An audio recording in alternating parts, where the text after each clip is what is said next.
The man who will cost you everything does not give you a bad feeling. He gives you a good one. That is the entire problem. Read that again, because it destroys the advice you have been given your whole life. Trust your gut. If something feels off, walk away. That works on the obvious ones, the loud ones, the men who make your skin crawl in the first minute. But those men were never your risk. The man who takes years off your life, who costs you the business, the savings, the marriage, is a man you liked immediately. Your gut gave him a green light, because your gut reads warmth, and warmth is the cheapest thing in the world to manufacture. So here is the question, and it is the hardest one in this whole series. Look at the people with real access to you right now. Did you choose any of them for their character? Or did you choose them because being around them felt good? Be honest, because most men have never once run a character test on anyone. They ran a comfort test, called it instinct, and handed over the keys. This is the last law in the power laws, and everything has been building to it. You learned the 6 tiers of awareness. You learned to stay cold when someone comes at you in public. You learned to say less. You learned to name the weapon while it is still in his hand. 4 laws about handling people who are already in your life. Today is the one that comes before all of it. Today you get 5 signs, 5 behaviors that tell you, early, long before any damage, that a man will eventually cost you. And I will warn you now, the 5th is the one everybody misses, because it looks like confidence.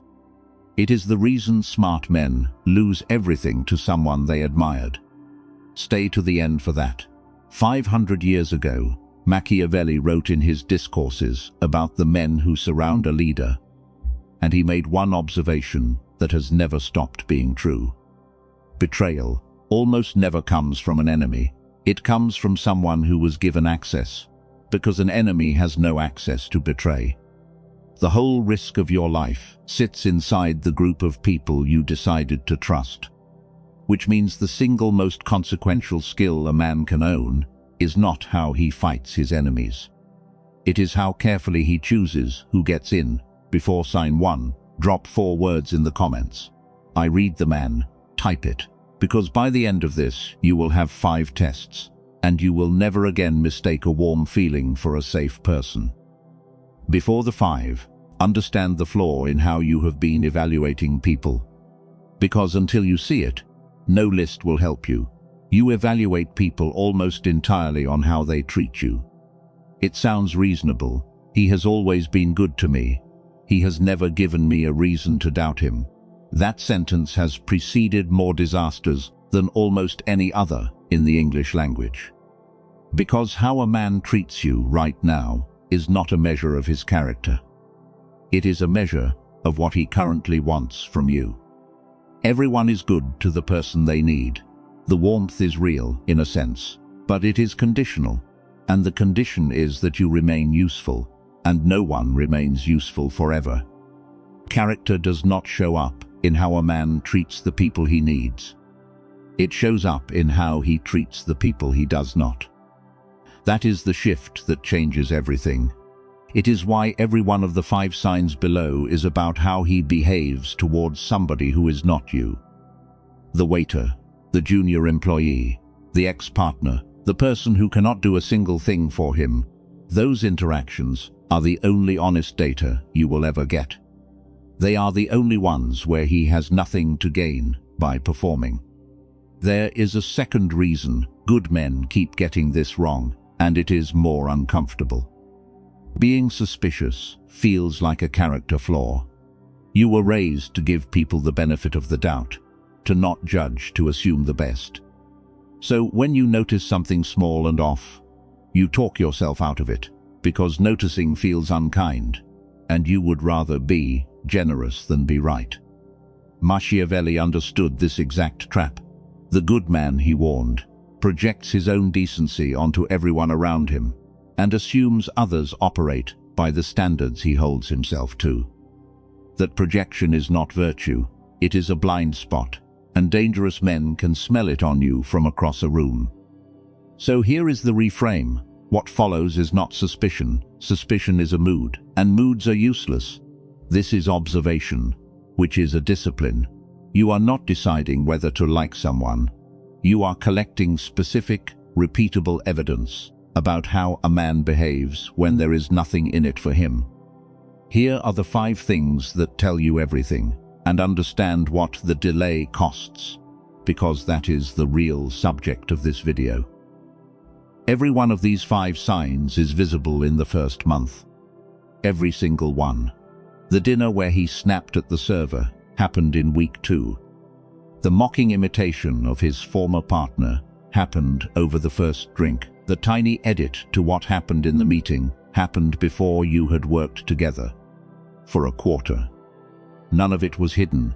You saw all of it, filed it under nothing, and then spent 3 years, or 10, discovering slowly what a stranger could have told you from one meal. The information was never the problem. The willingness to act on it early was, and acting early is cheap, socially and emotionally, because in month 1 you owe him nothing, and there is nothing to unwind. By year 5, the same decision costs you a business, a friendship group, or a family, which is exactly why almost nobody makes it then. Sign 1. His decency turns on and off depending on who can help him. Watch him with a waiter. Watch him with the junior person at work, the one with no influence. Watch him with a stranger who is slow or confused or in his way.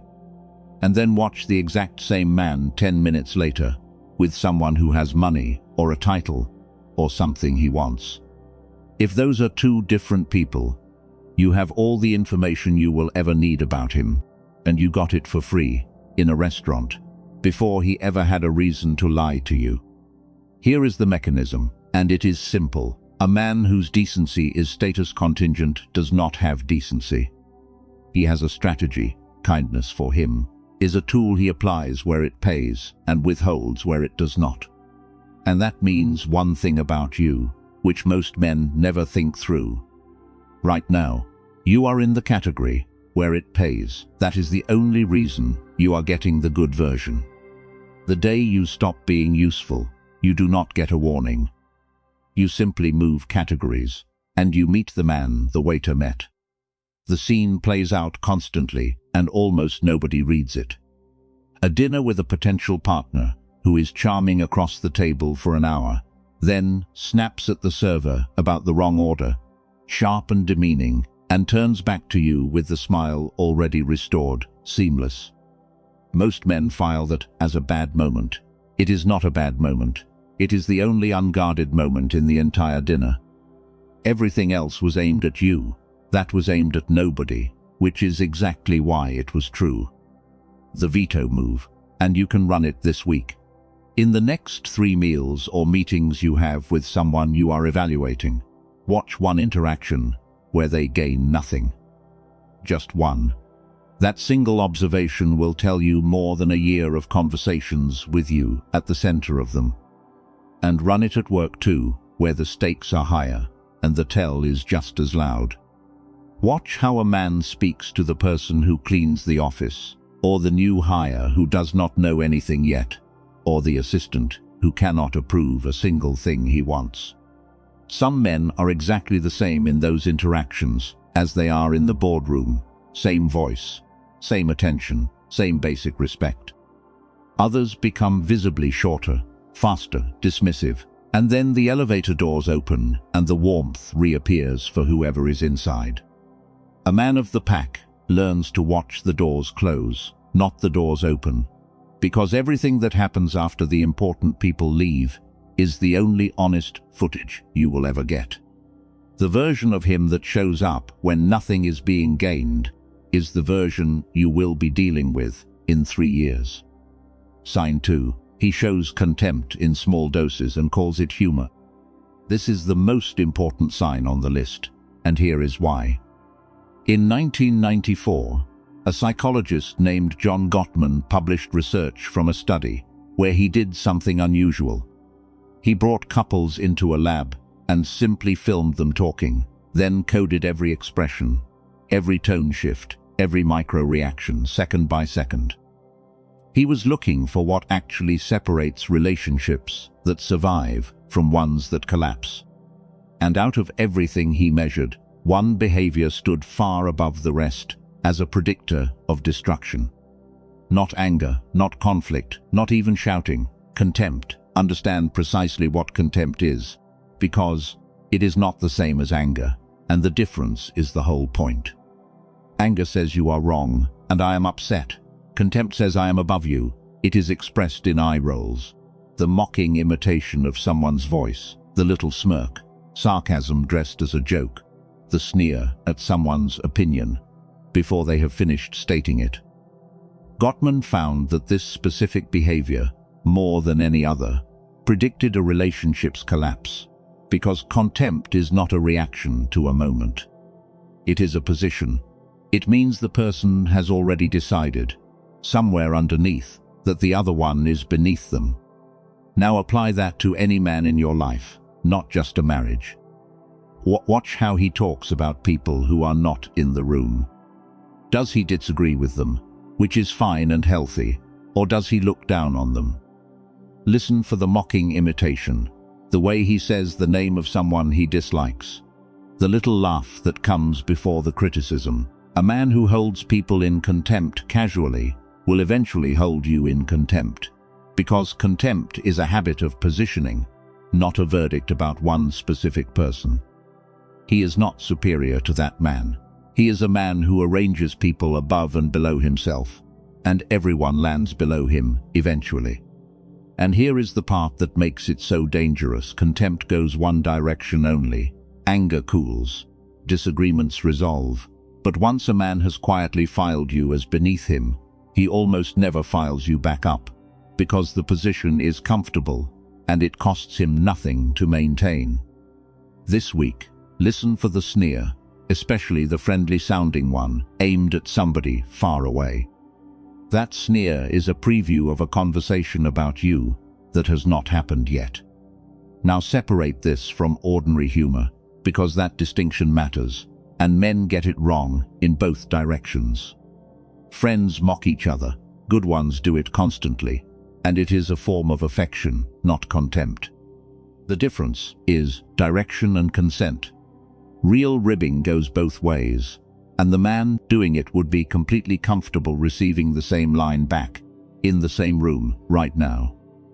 Contempt only travels downhill. He can dish it, and if you send it back, the temperature changes. The joke stops being funny, and suddenly you are the one who went too far. Run that test once, return the same joke, in the same tone, and watch his face for 1 second. If it lands and he laughs, you have a friend who teases. If it lands and something behind his eyes goes cold, you never had a joke. You had a ranking, and you were being told where you sat. Quick question, and this one always splits the comments. Which is the bigger warning sign in a man, that he lies to you, or that he lies to other people in front of you? Half of you will say lying to you is worse, because it is a direct betrayal. The other half will say the second one is far worse, because a man who lies smoothly to others in your presence is showing you his skill, and it is only a matter of time before it points your way. There is a genuine argument both ways. Drop your take below, and here is the audit, the one that stings. Think of the last person who badly disappointed you. Now go back. Was there a sign in the first month? There almost always was, and almost nobody looks for it, because looking felt like an insult at the time. Sign 3. He quietly edits events you both witnessed, not big lies. Big lies are easy, and most men catch those. This is smaller, and far more corrosive. You were both in the meeting. A week later, he describes it, and the description is off by a few degrees. In his version, he raised the objection you actually raised. In his version, the thing he was hesitant about was the thing he was pushing hardest. Nothing is dramatic enough to challenge, and challenging it would make you look petty over a detail. So you let it pass, And that is exactly what he is counting on. The mechanism here matters more than the behavior. A man who edits shared history is not confused, and he is not simply remembering it differently, though that is what he will say if you press. He is testing a much bigger principle, whether the version of events that gets to stand is the true one or the useful one. Every small edit that goes unchallenged teaches him that his account is what survives in the room.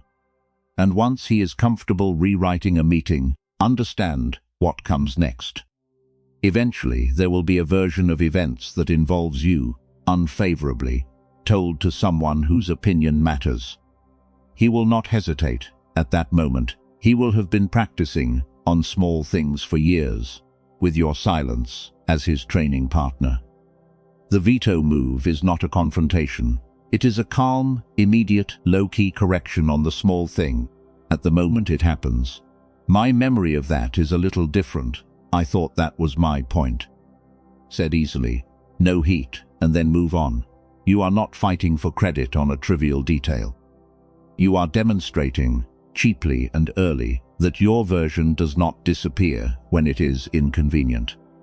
Men who edit history stop editing around people who correct calmly, and they concentrate their editing on the people who let it slide. And notice why the timing matters more than the words. A correction made in the moment costs almost nothing. It is one sentence. It sounds like a memory difference, and nobody in the room registers it as conflict. The same correction made 3 months later, after a pattern has formed, and you have finally had enough, arrives as an accusation, and now you are the one who seems to be keeping score about small things. That asymmetry is exactly what he relies on. Every uncorrected edit makes the next correction more expensive for you to make, until the cost is so high that you simply stop, and the record becomes entirely his. So the discipline is not vigilance, it is speed. Say the small thing while it is still small, in the same breath as everything else, and it never grows into a fight you have to schedule. Sign 4. Listen to how he talks about the people he used to be close to. Every man has a former circle, old business partners, an ex-wife, a best friend from a previous decade, a boss who once mentored him. Get him talking about them, and just listen, because how a man narrates the people he has finished with is a preview. It is the most accurate one available of how he will one day narrate you. Some men will tell you a former partner was difficult, and also that they themselves made mistakes. That is a healthy signal. It means he can hold two things at once, that a relationship ended and that he had a part in it. Now listen to the other kind. Every former close person is crazy, or a snake, or an idiot, or was jealous of him. Every ending was somebody else's fault, and in every story he was the reasonable one, surrounded by unreasonable people. He is not telling you about them. He is telling you about the shape of every exit he has ever made. And you are simply the current chapter of the same book. Machiavelli's warning about betrayal comes from access, and this sign is how you read access risk in advance. A man with no permanent loyalties has current loyalties, and current loyalties are inventory, not commitments. They are held while valuable and written off when not. What makes this sign so useful is that he will hand it to you voluntarily, usually in the first few weeks, because men love telling the story where they were wronged. All you have to do is stay quiet and count how many people in his history were villains. Past 2 or 3, you are no longer looking at bad luck. You are looking at the one common element in every one of those stories, and he is sitting across from you telling it.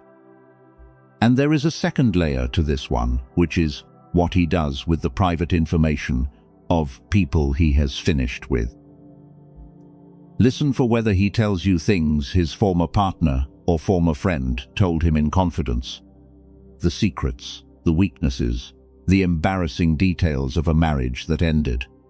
He will present it as honesty, or as venting, or as trusting you enough to be open. It is none of those. It is a demonstration. A man who spends the private material of his last close relationship to build intimacy with his current one has shown you the exact currency he pays with. He will pay with yours next. The uncomfortable feeling you get when someone tells you too much about somebody else is not squeamishness. It is your own instinct correctly identifying that you are watching a preview. Sign 5. And here is the one I promised, the one that costs smart men everything, because it does not look like a flaw. It looks like conviction. Watch what happens when someone corrects him, not attacks him, corrects him gently on something small and factual. Some men absorb it. Oh, you are right. I had that wrong. Nothing happens. The conversation continues. And something quietly good has just been proven about them.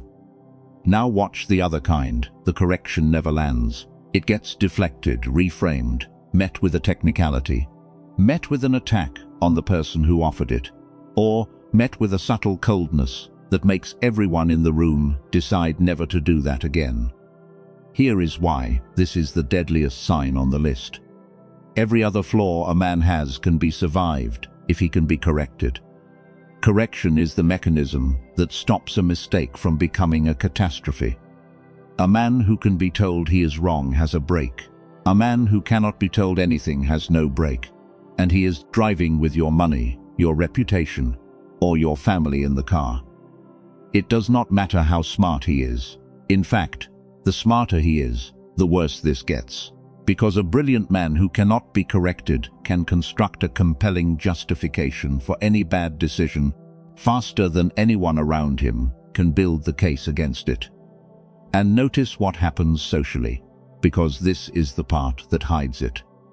After a few attempts, people stop correcting him, not because he became right, but because correcting him became expensive.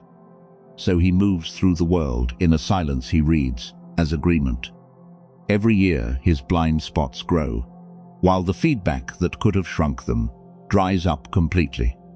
From the outside, this man looks certain, decisive, strong. He is none of those things. He is unsupervised, and eventually the bill for that arrives, and it is almost never paid by him alone. The veto move, and it is the cheapest test in this entire video. Correct him once, on something tiny and genuinely factual, and watch only the first 3 seconds of his reaction. Not what he says, after he has had time to compose himself. The first 3 seconds. That flash tells you whether there is a break in the vehicle. Run this test before you ever go into business with a man, before you follow him, before you hand him anything that matters. And separate this clearly from real conviction, because they look identical from a distance, and men confuse them constantly. A genuinely convicted man holds his position under pressure, but he holds it with reasons, and he can tell you exactly what evidence would change his mind. Ask him, what would have to be true for you to think differently about this? The convicted man answers immediately, because he has already thought about it, and having an answer costs him nothing. The uncorrectable man cannot answer that question at all. He will treat it as a trick, or a challenge, or he will produce something so extreme that it could never happen. That is the tell. Conviction has a door in it, marked and findable. What looks like conviction but has no door is not strength. It is a room with no exit, and the tragedy is that everyone else gets locked in there with him. Now the turn, and since this is the last law in the series, it is going to be the hardest one.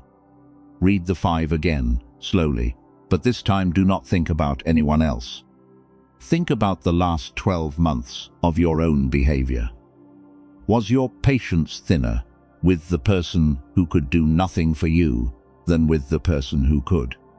Did you mock someone who was not in the room and get a laugh for it? Did you ever describe a meeting in a way that was slightly kinder to your own role than the truth? When you talk about people you are no longer close to, how many of those stories have you as the reasonable one? And the last one, the real one. When was the last time somebody corrected you? And how did the first 3 seconds go? Nobody clears all 5. That is not the point of the exercise. The point is that these 5 signs are not a species of person you can avoid. They are 5 directions any man drifts when nobody is watching and nothing pushes back. Which means the man who will cost you everything is built by the same process that could build you. The only difference is whether anyone was ever allowed to say no to you and be heard. So ask the question that actually protects you, and it is not about anyone else. Who in your life is currently allowed to tell you that you are wrong and be taken seriously? Name them. If the list is empty, you are already on the road, and the fact that it does not feel that way from the inside is precisely the problem, because it never does. Every man who cannot be corrected feels completely reasonable to himself. That is not a character defect he chose. It is what happens automatically to anyone who removes, one by one, the people willing to push back, usually not by firing them, but simply by making it slightly unpleasant to disagree with him until they quietly stop. Keep 2 or 3 people who can tell you the truth and protect them like assets, because that is exactly what they are. They are the brake in your own vehicle. And here is what the whole series has actually been about. Now that you can see all 5 laws at once. You learned the tiers so you could see who reads whom. You learned to stay cold so nobody could move you in public. You learned to say less so you stopped handing yourself away. You learned to name the weapon so you could not be run by tactics. All 4 of those are defenses, and defenses only matter because of one decision that comes before them. Who gets close? A man with perfect awareness who lets the wrong 5 people into his life will still lose. The damage that matters never comes from strangers. It comes from access, exactly as Machiavelli said, read the man before you hand him the keys. And most of the fighting you have been preparing for never has to happen at all. So there are the 5. His decency changes with status, which tells you the warmth you are getting is conditional. He shows contempt in small doses, which tells you he arranges people above and below himself, and you will eventually be filed below. He edits shared history, which tells you your version disappears when his is more useful. He has no permanent loyalties, which tells you how your chapter ends. And he cannot be told anything, which tells you there is no break in the vehicle. 5 vetoes, any one of them, seen clearly and repeatedly, is enough. And the debate from the middle, lying to you versus lying to others in front of you. Here is my answer. Flat. The second one is worse, and it is not close. A man who lies to you has made a decision about you in one moment. A man who lies smoothly to somebody else while you watch has shown you a capability. And capabilities do not stay pointed in one direction. You are not seeing his opinion of that person. You are seeing what he is able to do without discomfort. And you were just given a demonstration you did not have to pay for. Take the demonstration seriously the first time. Here is what changes when these 5 live in you. You stop confusing charm with character, and you stop feeling guilty for observing people. The evaluation gets quiet and fast, and it happens in the first month instead of the 5th year, which is the difference between a small disappointment and a catastrophe. And the strangest thing happens over time. Your circle gets smaller and enormously better, and the constant low background noise of being let down slowly stops, because it was never bad luck. It was an intake problem, and you just fixed the intake. And you will notice one more thing later that nobody prepares you for. The good people in your life will become more visible. Right now they are camouflaged. Because when everyone gets the same automatic trust, the man who genuinely earns it looks the same as the man who is borrowing it. Once you start reading character deliberately, the quiet ones stand out. The friend who has never once mocked somebody who was not in the room. The partner who says you are right without it costing him anything. You have had those men near you the whole time and probably underrated them because they were not the charming ones. Reading character does not just remove the dangerous. It finally lets you see who was worth keeping all along. Say it one more time and mean it. Now I read them in 5 signs watched early before the keys change hands. That closes the power laws. 5 laws, 1 system. See the tears, hold cold, say less. Name the weapon, read the man. If you have been with the pack through all 5, you already move through rooms differently than you did a month ago, and the people around you have noticed something they cannot name. Now we go somewhere else, because there is one force that moves every room you have learned to read, and almost nobody reads it correctly. Money, not how to make it, how it actually behaves, who it moves toward, and why it flows to the calmest man in the room rather than the loudest or the hardest working.